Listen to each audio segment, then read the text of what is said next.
प्रति वर्ष आज दिन अर्थात मार्च मास 20 तारीख को आम विश्व पखाल दिवस भावे बहुत उत्साह सहित सारा विश्व रे पालन करें। आज दिन को ए विश्व पखाल दिवस को स्वतंत्रता दे आज आम राज्य सरकार पर्यटन विभाग पक्षर से स्वतंत्र भावे एक परबर आयोजन करा जायछि। ये पर्व को मध्य मार्च 19 एवं 20 तारीख अर्थात गतकाली ठारू आज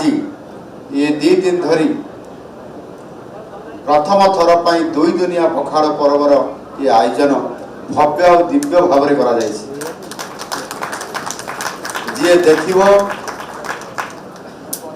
लोभ न करी रही परिबो नहीं। मानवर बाचस्पति महोदया लाड़ पड़ुछि बोली भी कहते देखला परे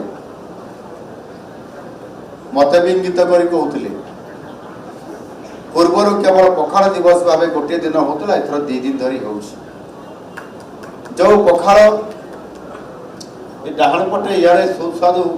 जो व्यंजन से तो पखाड़ होपटे भी एवं बासना भी आसुची एथिरे स्वतंत्रता रही सुंदर भाव में साजसजा केते प्रकार आइटम ये कही पारे भाई मैंने 134 200 365 आउ किए जानी